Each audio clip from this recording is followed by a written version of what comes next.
लड़वा तो जो घर में हो उसका भी नाश हो, और यू पूरे मुल्क का नाश करके जाएगा। एक बच्चे को पढ़ाने में कितना खर्च आता है, उसको बालिग बनाने में उस माँ को कितना खर्च करना पड़ता है। इसे क्या पता बच्चा पढ़ता कैसे है, एडमिशन कैसे होता है, उसकी ड्रेस कहाँ से आती है, उसका खान पान कैसा होता है, इसे क्या पता है। तो लंगोटी धारी रंगोटी पहन रखे तो सबको सही चाह तो बाबा जी है, कोई मतदान नहीं करेगा। एक भी मतदान हो जवान से जब्त कर देंगे और इसके सारे हथकंडे फैल कर देंगे। यही शांति है। उसको क्या मालूम है, उसको क्या पता यही शांति होती है कि गुंडागर्दी, जबरदस्ती, उस वो महिला के कपड़े फाड़ दिए गए, यही होता है। पूर्व मंत्री बीएसपी का उसकी पुत्रवधू का फार्म फाड़ दिया गया, पैर छुए तो उसका फार्म फाड़ दिया, यही होती है शांति। इसको शांति कहते हैं। कि उस संसद के अंदर ऐसी क्या चीज है कि जिसको भी हम चुन करके भेजते हैं वो हमें भूल जाते हैं, देश के नागरिकों को भूल जाते हैं, देश के अन्नदाता को भूल जाते हैं। आजादी के बाद में ये सरकार इतनी झूठी सरकार कोई आई नहीं। एक वादा कोई बताए।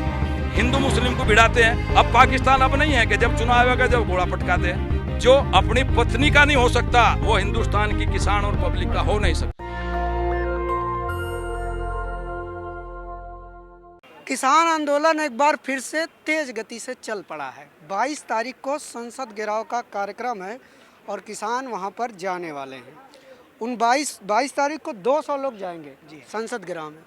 उन लोगों में हरिंदर ताऊ भी शामिल हैं।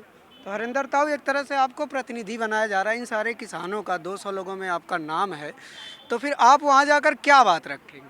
देखिए, हम लोगों को अभी तक जितना आदेश है, बाकी तो हमें कल डायरेक्शन मिलेंगे सुबह, कि अभी तक तो यह आदेश है कि 200 किसान जाएंगे, शांतिपूर्वक संसद पे बैठेंगे और जब तक संसद का सत्र चलेगा शाम तक हम लोग वहीं बैठेंगे, अपनी बात रखेंगे शांतिपूर्वक। और शाम को संसद का सत्र खत्म होगा, हम लोग वापस आ जाएंगे। अगले दिन फिर दूसरे 200 लोग जाएंगे और हमारी 200 लोगों की आईडी पूरी प्रूफ के साथ वो दिल्ली पुलिस को दे दी गई है। पूरा प्लान सेट है। बिल्कुल। देखिए, फिर अगर पता चला कि सरकार ने फिर कोई बीच में बाढ़ दिया तो हम क्या करेंगे? तो इसलिए किसान यूनियन ने और संयुक्त किसान मोर्चा ने 200 लोग जो भी जाते रहेंगे उनकी पूरी आइडिया आधार कार्ड के साथ उसे पुलिस को दे दी गई है। तो अब कोई एक्स्ट्रा व्यक्ति हम लोगों के बीच में नहीं घुस सकता जो उपद्रवी होगा, तो वो नहीं आएगा। पिछली बार जिस तरह से हो गया, आज देखिए, वो पिछली बार वो भी सरकार की एक चाल थी। क्या बात कर रहे हैं आप? अरे यार, अब कोई जांच करा लो, जांच करा लो कि किसने हमारे रास्तों पे बैरिकेडिंग लगाई। भाई कोई चाइना से तो लोग आए नहीं, अमेरिका से तो लोग आए नहीं, हमारी सरकार ने आदेश किया होगा दिल्ली पुलिस को, तभी तो हमारे रास्तों पे बैरिकेडिंग लगी और जो दिल्ली को जाने वाले रास्ते थे वो खोल दिए गए। ओम प्रकाश चौटाला आ जाए आप लोगों से मिलने, तो उससे क्या जाएगा? आम किसानों में क्या संदेश जाएगा चौटाला जी? देखिए, ये अब जन आंदोलन है, कोई भी जो किसान पुत्र है आए, देश का कोई भी नेता आ सकता है, सबका स्वागत है। मंच पे ही तो नहीं जाएगा, आइए किसानों से मिलिए। हम तो कहते हैं देश के प्रधानमंत्री को हम तो आह्वान करते हैं, आइए आप लोग, हम आपका भी स्वागत करेंगे। प्रधानमंत्री अपनी सरकार के खिलाफ धरना क्यों देंगे? मैं ये नहीं कह रहा, मैं ये कह रहा हूँ कोई भी आ सकता है। हमारे धरने में कोई भी आ सकता है। अब राकेश टिकैत जी से मिलने आए, किसानों से मिलने आए, अपनी बात वो उनसे कहने आए। अब क्या बात कही होंगी वो तो अभी पता नहीं चल पाया। ऐसा तो नहीं कि आप लोग अब राजनीति कर रहे हैं? नहीं, हम तो अराजनीतिक है। देखिए, भारतीय किसान यूनियन जिस दिन बनी थी उसके संविधान में लिखा हुआ है कि ये अराजनीतिक थी, अराजनीतिक है और अराजनीतिक रहेगी। तो राजनीति का तो कोई सवाल ही पैदा नहीं होता। हमारे राष्ट्रीय अध्यक्ष हैं, राष्ट्रीय प्रवक्ता जी हैं। छोड़िए, ये बताइए कि क्या आप लोग 200 लोगों के संसद के पास बैठने से बिल वापस हो जाएगा? जो बिल 8 महीने में नहीं वापस हुआ, यहाँ आप हजारों की संख्या में, लाखों की संख्या में हैं, वो वापस नहीं हुआ, तो 200 लोग संसद पे बैठ जाएंगे, उससे हो जाएगा आपको? देखिए, बात बिल वापसी की नहीं है। हम भी तो देखना चाहते हैं कि उस संसद के अंदर ऐसी क्या चीज़ है कि जिसको भी हम चुन करके भेजते हैं वो हमें भूल जाते हैं, देश के नागरिकों को भूल जाते हैं, देश के अन्नदाता को भूल जाते हैं। तो हम भी देखेंगे वहाँ हमारी आवाज़ उठ रही है, नहीं उठ रही है। कहीं ऐसा ना हो कि आप लोग वहाँ जाएं, आप लोग भूल जाएं किसानों को? नहीं, हम क्यों बोलेंगे? हमारा अच्छा, हम अपने परिवार को भूल जाएं? ये हो नहीं सकता। लोग जब सब कुछ भूल जाते हैं तो हो सकता है आप पे भी वो प्रभाव पड़ जाए। हाँ, तो वो भी हम देखेंगे। इसीलिए तो हमने 200 जा रहे हैं हम लोग कि अगर वहाँ क्या जादू टोना है तो वो हम पे होता है या नहीं होता है वो भी हम देखेंगे। तो वो होगा तो कम से कम हम 200 पे होगा, बाकी सुरक्षित तो रहेंगे लड़ने 200 के जा लिए, रहे हैं। तो इसलिए हम 200 जा रहे हैं।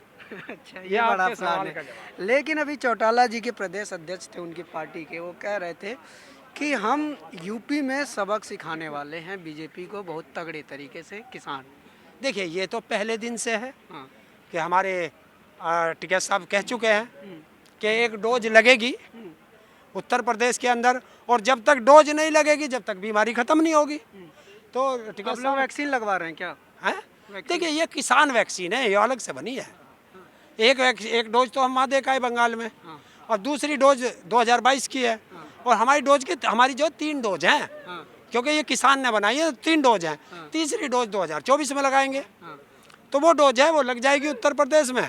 योगी जी भी स्वस्थ हो जाएंगे, घंटा ठीक सा बजाएंगे वो उसमें जाके, और यहाँ सरकार बदल देंगे।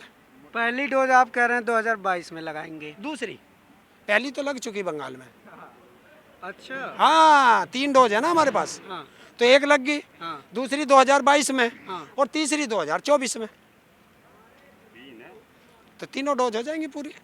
और तीनों डोज या तो 2 डोज में मान जाएगा मरीज, क्या कह रहे हैं? या तो 2 डोज में स्वस्थ हो जाएगी सरकार, हाँ। अगर कुछ कमी रह जाएगी ना तो वो 2024 में तीसरी डोज दे करके उसे पूरी कर दिया जाएगा। अरे बंगाल में इसको फेंक दिया, अब यूपी में पेल लेंगे और फिर दिल्ली में पेल लेंगे 24 में जा करके। उससे पहले हमें तसल्ली ना है, हम जहाँ हैं अपनी स्थिति में सही हैं।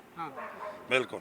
अब मतलब भाजपा को सबक सिखाना ज्यादा भाजपा को जरूरी गिरानी है, सड़क पर गिरानी है, जैसे कांग्रेस गिराई थी ना उसी तरह से भाजपा को भी सड़क पर ही गिराएंगे, जब ही चैन मिलेगा हमें, वरना हमें चैन नहीं है। पर आपके गांव में तो भाजपा अगर वोट मांगने हमारे जाएगी गांव में कोई भाजपा का आदमी नहीं है, सब भी उसके आदमी है, अपने भारतीय किसान यूनियन के आदमी है। टोटल जितना किसान है सब किसान उसके चक्कर में पहले तो थे। नहीं थे, हम कभी आज तक ना हुए। जनसंघ के खिलाफ रहे हमेशा, हम तो हाँ। हमेशा खिलाफ रहे। हमने तो पहले भी कह दी थी ये बात कि ये संघ जो है ये किसानों को लपेट कर जाएगा और वही किसानों के साथ इन्हें अत्याचार करे। जो अत्याचारी है अत्याचार करता रहेगा। इसका खेल जैसा ईस्ट इंडिया कंपनी भगाई थी उसी तरह इसको भी भगाना पड़ेगा हमें। ये हम हकीकत लिए हुए हैं। और हमारा किसान जब हटेगा पीछे, जब ये कंपनी के खरीदार हो चुनाव गए, से पहले बिल वापस कर दिया था। ये वापस कर दे, हम अपने घर चले जाएंगे, अपना खेत या काम करेंगे हम। ये वापस करे तो सही, और कृषि कानून के ऊपर निजीकरण करे तो हम अपने घर चले जाएंगे, हम यहीं रहेंगे जब तक। तब वोट दे देंगे बीजेपी को हैं? अगर वापस कर देते तो। नहीं, वापस तो हम जाए नहीं जब तक ये खारिज ना होंगे। और संसद में जाएंगे, अब हर रोज 200 आदमी जाएगा संसद पे। आप क्या कह रहे हैं? वो हमारी मर्जी है, हम दें वोट ना दें, वोट का क्या बात है। हाँ, अब हम हटने वाले नहीं हैं। मतलब अगर बिल वापस भी कर दे बीजेपी तो फिर भी उसको गारंटी नहीं है कि 2022 में आप लोग वोट दे देंगे बीजेपी। देखो ऐसा है, ये खालिस बिल की बात नहीं है कि ये बिल वापस ले और किसान लोग जो है इनको मतदान कर दे, ऐसा नहीं है। बहुत बहुत समस्याएं हमारे साथ में है। बिल की तो सबसे महत्वपूर्ण, सबसे फर्स्ट समस्या ये जो है हमारी बिल की है, तीनों कानून ये वापस लें पहली। दूसरे, जैसा इन लोगों ने वादे किए, चुनाव में वादे किए थे, जैसा गन्ने का है, गन्ने का कहा था कि 14 दिन में हम लोग पेमेंट करा देंगे, तो पूरा पेमेंट रुका पड़ा है। इन्होंने 14 दिन का पेमेंट दिया, जबकि ला हिंदुस्तान का कि उस पर ब्याज मिले, न ब्याज दे रहे ना पैसा दिलवा रहे। एक दूसरे, जितने नौजवान लोगों को इस बहका है इन लोगों ने कि हम इतने लोगों को नौकरी दे देंगे, हम ये कर देंगे वो कर देंगे। अब ये क्या कहते हैं, गलती हमने किया ना, अब ये क्या कहते हैं कि पकौड़ा बनाइए, पकौड़ा बनाओ, पकौड़ा। अब पकौड़े के लिए पैसे कहाँ से आएगा? जैसा ये हमें 5-6 हज़ार रुपये साल दे रहे, 2,000 रुपये एक मिलता है, तो उसमें अगर सपोज करो 6 बच्चे एक परिवार में हैं, 6 के 6 बेरोजगार है, तो उसमें 4,000 में कै बच्चे पकौड़ा बना सकते हैं? और उसको खाएगा कौन? जब पैसा पब्लिक के पास नहीं होगा तो उसको खाएगा कौन? ये इन लोगों की नीति है, ये किसान विरोधी है। ऐसा हम कतई नहीं करेंगे। जो हमसे पहले गलती हुई हम उसको दोबारा नहीं दोहराएंगे। और नौजवान जो है इससे कहीं दूर चला गया, क्योंकि उनको जो वादे किए नौकरी उनको नहीं मिली। जो भी ये वो करते हैं, भर्तियां कर रहे हैं, कोई भर्ती ऐसी नहीं जिससे हमारा नौजवान कोर्ट में ना गया हो। योगी सरकार कह रही है उसने 4 लाख युवाओं को नौकरी कहाँ दे दी? दिखाइए। जब ये नौकरी दे दी तो फिर पकौड़े की क्या आवश्यकता है? कहाँ दे दी नौकरी? किसी को भी नौकरी नहीं थी। कोई नौकरी बताओ तो, जो अगर नौकरी देते तो हमारे नौजवान जाते ना क्या? कहाँ से आ गए वो? जमीन आसमान के नौजवान है क्या? जमीन के नौजवान को नौकरी नहीं है? ये तो आसमान के कहीं से ले नौजवान। कौन नौजवान है? ये तो ये भी कहते हैं कि ये किसान नहीं है। और किसान कहाँ रहता है? किसान कौन से गांव से आए आप? हम बागपत से आए हैं। तो क्या बागपत वाले 2022 में बीजेपी को वोट देंगे? कोई मतदान नहीं करेगा, एक भी मतदान नहीं हो, जवान से जब्त कर देंगे और इसके सारे हथकंडे फैल कर देंगे। अब की बार ये अब भी ऐसा ही हुआ जैसा अभी जिला पंचायत के चुनाव हुए। अरे जिला पंचायत के चुनाव है, सफाई कर दिया, लेकिन ये गिनी चुनी वोट है जो इन लोगों ने हथकंडे अपनाए। हमें पर्चे नहीं भरने दिए, विपक्ष को पर्चे फाड़ दिए गए। बागपत का एक केस बताएं, बागपत में फर्जी महिला को ये लोग लाए और वहाँ का प्रशासन से मिलकर उसको पर्चा निकाल लिया। वो तो वहाँ की पार्टी है, एक लोकदल, वो काफ़ी सक्रिय रहे, उन्होंने वो पर्चा वैध कराया और चुनाव में उनको काफ़ी मतों से हराया। कोई दबाव में नहीं जनता। प्रधानमंत्री तो बधाई दे रहे थे कि योगी जी ने बहुत शांतिपूर्वक चुनाव संपन्न कराया। यही शांति है, उसको क्या मालूम है, उसको क्या पता यही शांति होती है कि गुंडागर्दी, जबरदस्ती, वो महिला के कपड़े फाड़ दिए गए, यही होता है। पूर्व मंत्री बीएसपी का, उसकी पुत्रवधू का फार्म फाड़ दिया गया, पैर छुए तो उसका फार्म फाड़ दिया, यही होती है शांति। इसको शांति कहते हैं। शांति भंग तो हम करना जानते हैं, जिस दिन हम शांति भंग कर देंगे न ये रहेगा न ये रहेगा, दोनों खत्म हो जाएंगे, न योगी रहेगा न ये रहेगा। और सबसे बड़ा मुल्क का दुर्भाग्य ये है कि ऐसा प्रधानमंत्री, पहला प्रधानमंत्री ऐसा हमें मिल रहा है जो अपनी पत्नी का नहीं हो सकता, वो हिंदुस्तान की किसान और पब्लिक का हो नहीं सकता। छोड़िए, और क्या बताएं, ये बात सुनो। जो बांझ औरत होती है, बांझ औरत को पहले बताए समझते हैं, जो बच्चा पैदा नहीं करती, बच्चे ने वो बच्चा करने के दर्द को नहीं जानती। इसको ये मालूम नहीं, ये किसान नहीं है, ये बहुत बड़ा पूंजीपति है, इसको मालूम नहीं 1 बीघा जमीन कितने फरलांग लंबी और कितने फरलांग चौड़ी है। तो न योगी जी को पता ना इसको पता। अगर इनको ये पता होता किसान का बेटा कैसे पढ़ता है, कैसे माँ पालती है, कैसे खर्च होता है उस पर, अगर इनके बच्चे होते इन्हें पता लगता, इन्हें पता ही नहीं बच्चों के विषय में, तो ये किसको नौकरी देंगे? न नौकरी देंगे न किसान के विषय। किसान का बेटा अगर वहाँ होता तो आज ये स्थिति किसान यहाँ नहीं आवता। वो तो कहते हैं कि मैं एक गरीब का बेटा हूँ। कहाँ का गरीब का बेटा है? गरीब का बेटा है फिर क्यों तनख्वाह लेता है? ऐसे भी तो यहाँ पहले राष्ट्रपति हुए डॉक्टर राजेंद्र प्रसाद, उसने केवल 1 रुपया लिया, 1 रुपया तनख्वाह का। जब ये गरीब आदमी है, कहाँ ले जाएगा पैसा? जब इसके कुछ है नहीं, कहाँ ले जाता है पैसा? अरे कहाँ ले जाएगा? तनख्वाह को बांटिए पब्लिक में। क्यों रहता है ऐसी कोठी में? आपके कितने बच्चे हैं? 3 बच्चे हैं, 2 लड़की 1 तो बेटा। 2 बच्चों की पॉलिसी आ रही है, आपको पता है उत्तर प्रदेश अरे में। वो तो अब लागू होगी, हम पे थोड़ा ही लागू होगी। जब हमारे ये तो अब होगी, किससे लागू होगी? अभी तो होगी, देखेंगे क्या होगा। लेकिन ये है, सुनो, अगर ये ला रहे हैं कानून तो रेप का भी है, कानून तो 302 का भी है, कानून तो दहेज एक्ट का भी है। मान कौन रहा है? क्या इनके मौलिक उस बच्चे को ये गोली मार देंगे? अगर बच्चा पैदा हो, क्या गोली मार देंगे क्या उसको? अब बताइए, गोली मार देंगे या उसके मौलिक अधिकार को छीन लेंगे? क्या इन्हें राइट है? क्या यहीं रहेंगे क्या? कि योगी जी जनता के नहीं हो सकते हैं? योगी जी का तो बच्चा नहीं से क्या पता? योगी जी का कोई बच्चा नहीं है, इसको क्या पता बच्चा कैसे पैदा होता है, कैसे पढ़ता है, कैसे मेहनत करता है किसान अपने खेत में। 9 महीने गर्भवती महिला हमारी खेत में काम करती है, इन्हें पता है? इनका महिला ही नहीं है तो इन्हें क्या पता महिला कैसे? क्या पता इन्हें बच्चों के समय क्या जानकारी है? इन्हें क्या जानकारी जिसको बच्चा नहीं होता? भैंस होती है, भैंस को जानते हैं? जो भैंस ब्याती ना, उसका दूसरा लोअर उसके नीचे चला जाना, उसको टक्कर मार दे गाय दे। वे ये हैं, ये भैंस से भी खराब है साले।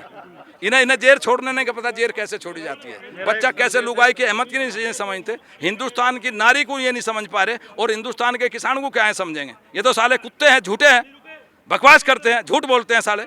जितनी झूठी सरकार आज़ादी के बाद में, ये सरकार इतनी झूठी सरकार कोई आई नहीं। एक वादा कोई बताए। हिंदू मुस्लिम को भिड़ाते हैं। अब पाकिस्तान अब नहीं है कि जब चुनाव आएगा जब घोड़ा पटका दे, कहते हमने ऐसा कर दिया, ये कर दिया। हमारा हिंदुस्तान का जवान आज भी तिरंगे में लिपट के आ रहा है। क्यों आ रहा है? इनकी नीति का खराब आ रहा है। कहते हैं इसकी नीति ठीक है, क्या नीति इसकी ठीक है? न यहाँ की जनता के लिए नीति इसकी अच्छी है, न विदेश नीति अच्छी है, दोनों खराब है। और याद रखिए, जब हिंदुस्तान के पर लागू होती है, अलबत्त सब जगह हो, जब तक हिंदुस्तान का राजा झूठ बोल लेगा, किसान को परेशानी बढ़ाएगा, या तो स्वतः मर जाता है, नहीं तो उसकी सरकार चली जाए। ये होगा, 2 में से एक होगा तो खत्म हो जाएगा। यह सरकार जाती रहेगी 24 में, 22 में ये चली जाएगी। आज इनकी बातों का कुल मतलब ये है कि योगी जी का परिवार नहीं है, इसलिए वो आप लोगों का दर्द नहीं समझते। क्या समझेगा? अरे अगर आपके परिवार है तो आप दर्द समझते हैं बच्चों का? उसे क्या आवश्यकता है? हमें तो पता है एक बच्चे को पढ़ाने में कितना खर्च आता है, उसको बालिग बनाने में उस माँ को कितना खर्च करना पड़ता है। इसे क्या पता बच्चा पढ़ता कैसे है, एडमिशन कैसे होता है, उसकी ड्रेस कहाँ से आती है, उसका खान पान कैसा होता है, इसे क्या पता है? तो लंगोटी धारी। रन वो टिपे रखे तो सबको सही चाह तो बाबा जी है। ये मुल्क का दुर्भाग्य है हमारा कि ऐसे ऐसे लोग जो है ना ये रंडवे तो ऐसा है कोई हो सुन लियो रंडवा तो घर में भी खराब हो और यूं तो देश की भी ऐसी तैसी कर दी 2 रंडवा तो रंडवा तो जो घर में हो उसका भी नाश हो और यूं पूरे मुल्क का नाश करके जागा रंडवा साड़ा बता। एक संदेश है मेरा मोदी जी को कि लगा सको तो बाग लगाओ, लगा सको तो बाग लगाओ, आग लगाना मत सीखो, जला सको तो दीप जलाओ, दिल जलाना मत सीखो, मार सकेगी क्या मौत उसे औरों के लिए जो जीता है, मिलता है जहाँ का प्यार उसे जो औरों के आंसू पीता है। उत्तर प्रदेश के अंदर हम गली गली जाएंगे, नगर नगर जाएंगे, शहर शहर जाएंगे और बीजेपी का विरोध करेंगे। उत्तर प्रदेश के अंदर योगी जी कहते हैं ना अब की बार 300 पार 30 पार होने नहीं देंगे योगी जी को उत्तर प्रदेश के हम। ये पब्लिक बात कर रहे हो, ये पब्लिक है, ये सब जानती है, ये पब्लिक है, अंदर क्या है बाहर क्या है ये सब पहचानती है। एक वोट नहीं मिलने वाला नरेंद्र मोदी को उत्तर प्रदेश के अंदर। जय जवान। चाहिए सर, आप देखना अब अभी 2022 में आप देखना, अभी आपको लग रहा होगा कि ये सब किसान हैं मजाक कर रहे हैं, ऐसा कुछ नहीं है। आप देखना 30-60 आपको लगता है कि जो इसके पहले वो कह रहे थे कि जिसके पास परिवार नहीं है वो परिवार वालों का दर्द नहीं समझ पाएगा। नहीं, उसे दर्द का पता ही नहीं, ना तो उसे यूं पता कि बच्चा कितने दर्द से पैदा होता है, ना उसे ये पता कि उसके परवरिश में कितना टाइम लगता है, ना उसे ये पता कि जब उसे नौकरी नहीं मिलती उसके मन पे क्या बीतती है। इन्हें तो वो पता है सिर्फ रंडे है ये, 2.5 सेर खा लिया 2.5 सेर आ गया, इसके सिवा और कुछ पता ही नहीं है इन्हें। सही बात तो ये है, इन्होंने एक ही काम किया है, सिर्फ झूठ बोलना, बाजीगर की तरह से झोली दिखाना, और झोली में है कुछ नहीं देने के लिए, जैसा बाजीगर के पास कुछ नहीं है, सिर्फ पब्लिक का मन मोहना और झूठी बात करना, इसके सिवा इनके पास कुछ नहीं है। तो ये रुझान देखिए पूरी तरीके से, ये पूरा रुझान देखिए कि किसानों का 22 को संसद के पास घेराव है और साथ ही साथ 2022 का इलेक्शन भी आने वाला है। एक और है तो हाँ, जिस तरह से उम्हाई में ये नौजवान, हमने राय नहीं दी इसको, जब भी इन नौजवानों ने राय दी कि हम ही नौकरी लगेंगी, यही नौजवान इस आदमी को इसी तरह से उखाड़ेंगे जैसे पहले था हर हर मोदी, अब हर आदमी के मुंह पे है मर मर मोदी। कि मोदी कब मरेगा, राय से मरेगा या जिंदगी से मरेगा, इन दोनों में से एक छांट इसकी होगी, मोदी मौत से मरेगा या राय से मरेगा। मारेगी पब्लिक, जैसे भी मरेगा मारेगी का मतलब हारने से, हारने से वही एक मतलब है। भाई जो हार गया वो मर गया, रण में भी हार गया वो मर गया, वोट में हार गया वो मर गया, जिंदगी से हार गया और तो मर गया। तो इसे तो जिंदगी से हारना पड़ेगा। एक बात कही थी इसने कि मैं देश को बिकने नहीं दूंगा, लोग समझ नहीं पाए, और किसी के लिए बेचने के लिए कुछ छोड़ेगा ना, जो कुछ उन्हें खुद ही बेच जाएगा। यही हम नहीं समझ पाए, हम उल्टी समझ। एक इन्होंने और कानून बनाया, ये 3 कानून बनाने से पहले, कि जो लीज पे जमीन लेगा वो भी उस पर लोन निकाल सकेगा। पब्लिक नहीं समझ पाई, लेकिन अब हमारे दिमाग में ये आ रही है वो किसान के लिए नहीं बनाया, आम आदमी के लिए नहीं बनाया, वो बनाया इन्होंने इन पूंजीपतियों के लिए, अडानी अंबानी के लिए, कि ये लीज पे लेंगे और फिर किसान की ज़मीन पे लोन निकाल के 5-7 साल में उसे छोड़ के, और ये तो इनके पास पैसा होगा विदेश भाग जाएंगे, उसे लोन को किसान देगा, और किसान यूँ भी नहीं पहचान सकेगा तेरी डोल कहाँ थी और तेरा नंबर कहाँ था, तू कहाँ जुताई करेगा, ना उसके पास कोई साधन होगा। जब साधन नहीं होगा और ये भाग जाएंगे तो इस देश की स्थिति भूखमरी की आ जाएगी। जैसे शास्त्री जी ने नारा दिया था कि स्वावलंबी बनो, देश में इतना अन्न पैदा करो। शास्त्री जी के टाइम में नरमा रोजा एक बीज आया था अमेरिका से, और उसी में सफ़ेद फूल का घास आया था। अमेरिका ने चाल चली थी गेहूँ तो दे रहा हूँ, लेकिन एक ऐसा घास दे रहा हूँ जो हिंदुस्तान को बर्बाद कर देगा, पैदा ही ना हो गया हूँ। हाँ, पैदा ही ना हो। तो ये घास भी तभी आया था सफ़ेद फूल का, लेकिन शास्त्री जी के नारे पे इस किसान ने इस देश को स्वावलंबी बनाया, इतना अन्न पैदा करा जिसको आज ये नालायक मिट्टी की तरह से पब्लिक में भारे। महज किस वजह से ये अब देश के लिए नहीं कर रहे, ये यूँ बाहर है कि जो छोटे आदमी हैं वो इस गले के लालच में तुम्हें राय देंगे, लेकिन समझ वो भी रहे, वो सोच रहे फ्री का मिल रहा खा रहे, राय वे भी नहीं देंगे, कि उन्हें ये भी पता है कि कल जब हमें ख़रीदना पड़ेगा हमें अडानी अंबानी के भाव पे ख़रीदना पड़ेगा। किसान तो फिर भी अपना कहीं से गुजारा करेगा, लेकिन जो रेडी पटरी वाला है, जो दुकानदार है छोटा, जो मजदूरी करने वाला, उसके गेहूं तो पैदा नहीं होगा। ये गोदाम बंद करेंगे और गोदाम बंद करने के बाद में जब हाई रेट पे पहुंच जाएंगे तब उन्हें खोलेंगे, तब इस पब्लिक के यहाँ खुलेंगे। ये क्या हुआ? तो देखा आप लोगों ने किसानों में किस प्रकार का गुस्सा है। देखने वाली बात होगी कि 2022 में क्या होता है और किसानों का गुस्सा ईवीएम की बटन पर कितनी तेज़ी से दबता है और वो रिजल्ट को किस तरह से परिवर्तित कर सकता है। ये सब कुछ देखने वाली बात होगी। चुनाव नज़दीक है, बिल को लेकर गर्मा गर्मी भी तेज़ हो गई है। आप लोग लगातार ऐसी खबरों के लिए देखते रहिए नेशनल दस्तक। कैमरामैन आशीष के साथ मैं अनमोल प्रीतम, गाजीपुर बॉर्डर, दिल्ली। नेशनल दस्तक की आपसे गुजारिश है कि अगर इसको बचाना चाहते हैं तो नेशनल दस्तक को सब्सक्राइब करने के लिए रेड कलर के सब्सक्राइब बटन को दबाएं, फिर बेल आइकन की घंटी दबाएं। नेशनल दस्तक को बचाने के लिए बहुत जरूरी है कि हर खबर को शेयर करें, लाइक करें, कमेंट जरूर करें।